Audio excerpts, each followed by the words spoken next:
What's going on, guys? RJ Game News USA here. Let me grab a coffee. And we got a lot to talk about. So, Claire Obscur Expedition 33. When we started this journey, when I initially watched the reveal trailer, I knew instantly right then and there I was excited for this game. And lo and behold, I did not expect everybody else to agree. Because once the game came out, it got low 90s on Metacritic. It's the front runner for Game of the Year as of this time of the recording, including for me. It's my front runner for Game of the Year. Don't know if it'll hold, but we'll see. And you all have been on a journey with me where I begged and pleaded, look, buy this game, support this studio. $50 game. It's got a team of 34 on it. It looks immaculate. And you, the audience, delivered. Millions of copies sold. So, I've come to you guys to give you my final thoughts on Claire Obscur Expedition 33.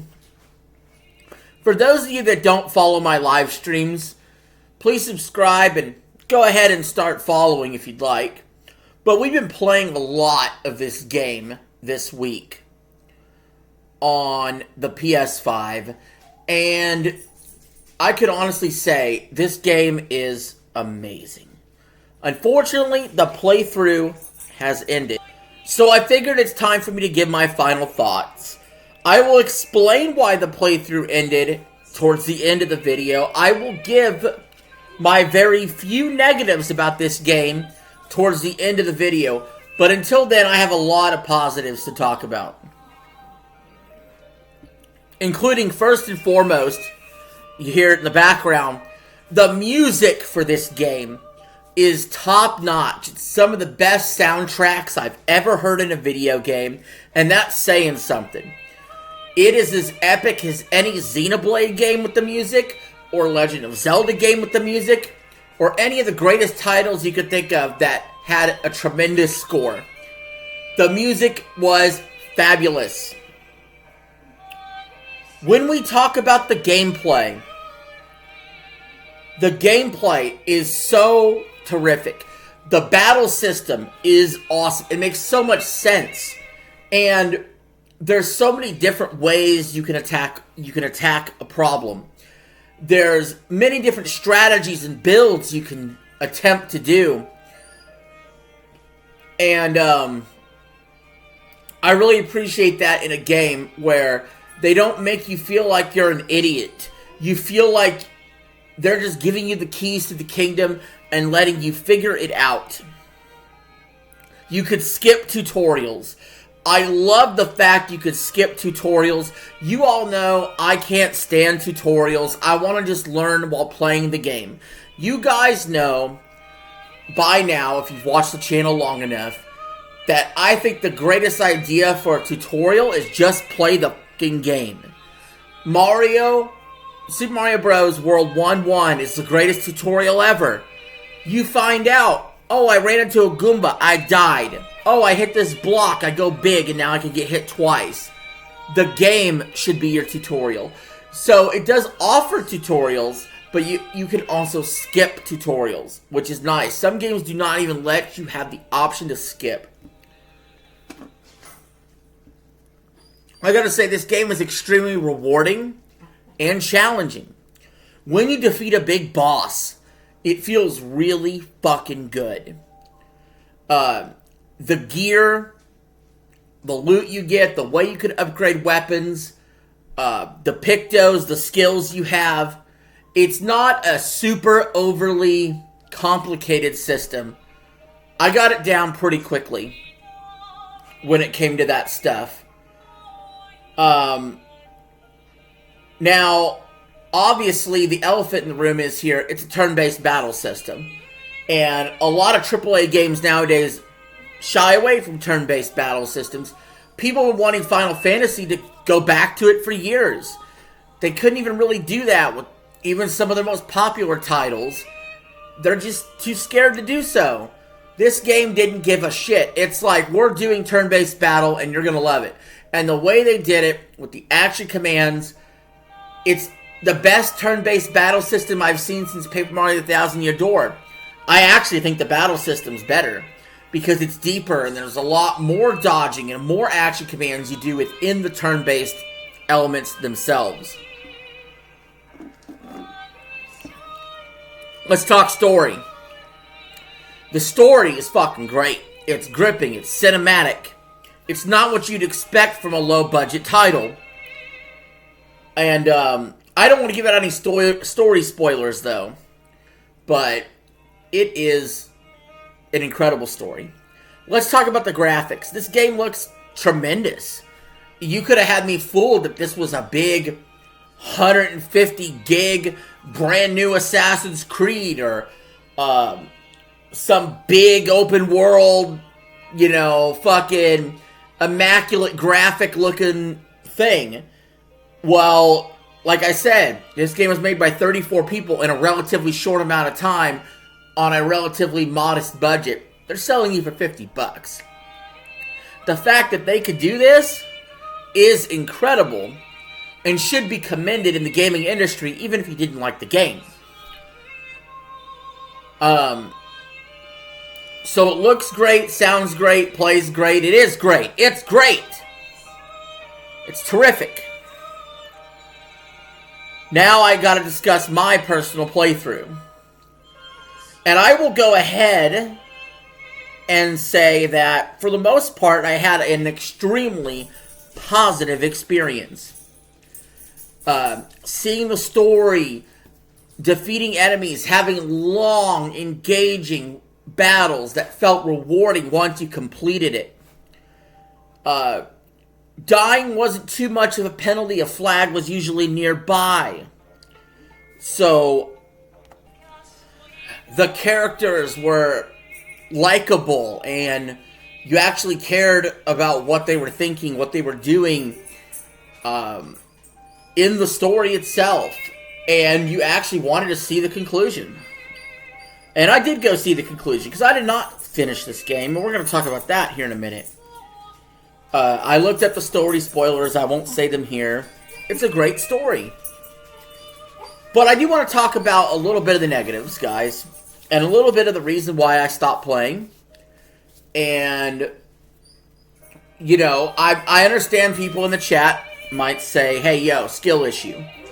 Totally a skill issue, right? That may be true. But I do want you to keep in mind, I am somebody that has been gaming for over 30 years. I have beaten hundreds of games. I have played thousands of games for tens of thousands of hours. I've done things like intense boss battles on Super Smash Bros. Brawl. Okay? I've done stuff like Prestige Master Modern Warfare 2 back in 2009. Or hit the max prestige, or whatever they called it back then. I've done a lot of shit in the gaming space. I've beaten every 2D Mario, every 3D Mario, every 3D Zelda, all the Metroid Primes, just to name a few.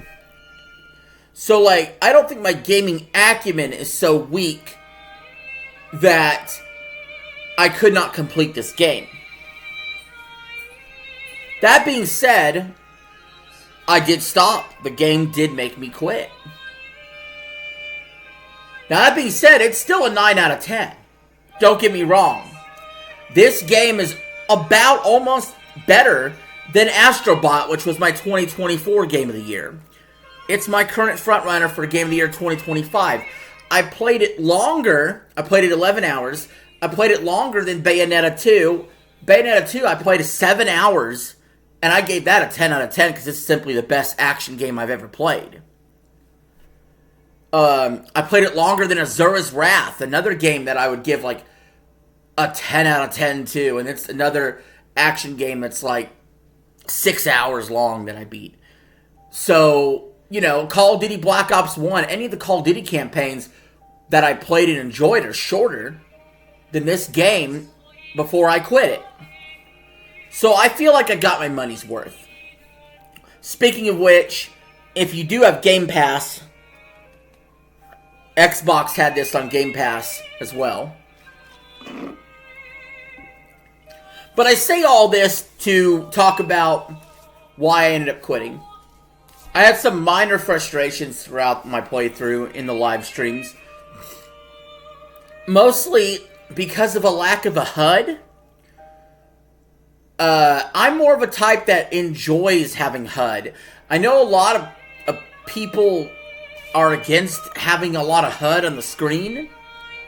And that's sort of the new trend. I prefer HUD. A lot of HUD. So this game does lack some HUD when, you know, you're just going through an area. You know, also you can open up a map on the big open world part, but when you're actually in an area, where's the map? So that is a minor issue. I got through it. There was a couple times I got completely turned around and couldn't figure out where I was or how to progress, or, you know, had to backtrack all the way back forward. And then I seen like, oh, over there behind me is like a little ledge to climb to keep going. Okay. Yeah, I get lost in games sometimes, pretty badly. So that's my own fault. In a lot of ways. But still, a HUD would have helped. A direction guide, in a way, would have helped. In some capacity. So, I still didn't quit, though. I persisted. You know, I got turned around. I figured it out. I got to the Act 1 boss. And it was rough.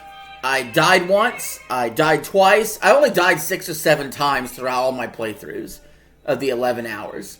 So it wasn't like I was dying a lot. But these battles do take a long time. In a lot of cases.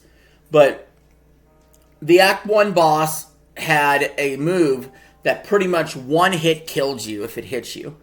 So basically, I really had to get that dodge down on that particular move to have a chance. It was like a 2-part battle versus the Act 1 boss. I completed that. I beat that Act 1 boss. It was my favorite moment of all my playthroughs of the game. It was very rewarding. I felt very accomplished. And it opened up a cutscene that was incredible afterwards.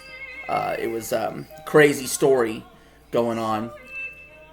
I get to Act 2. This is the very next playthrough. My last playthrough. Playthrough number 5 on this. And I am breezing through Act 2. Just breezing through it. I mean, yes, I had some instances where I almost died. But I never felt overwhelmed. I do think the game in general is difficult. I do. I do think the game is difficult. I do think they could tone it down a little bit. I do think it's bullshit that enemies can swing so many fucking times on you before it's your turn. So, you know, like I said though, minor frustrations for the most part. This game was trending to be a 9.5 for me. I had to drop it to a 9 because of the sudden way I ended up quitting. And that is, I was facing a boss, and I did a lot of damage to him. And then out of nowhere, this boss regains all of its fucking health, wipes out my entire fucking party, and then I gotta start over again. And I just looked at that and was like, no, that ain't me. That ain't me. I'm not going to sit there and farm or beat my head against the wall to figure out how to get past this boss.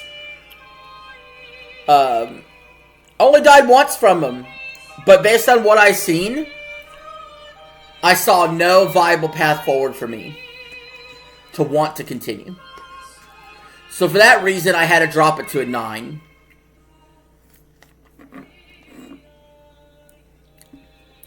But like I said, I feel like I got my money's worth out of it. I feel like it's an excellent game. And I would highly recommend it. And so I think this puts a close on this chapter of my gaming life. I'll never forget Clair Obscur Expedition 33. It's a game that left an impression on me. When I look back at the 2020s, it will be a game I remember. Will it be a top 10 of the 2020s? That remains to be seen. If my channel is still around by 2030, and we do a top 10 games of the 2020s, I wouldn't be shocked if it's in there. Just saying. But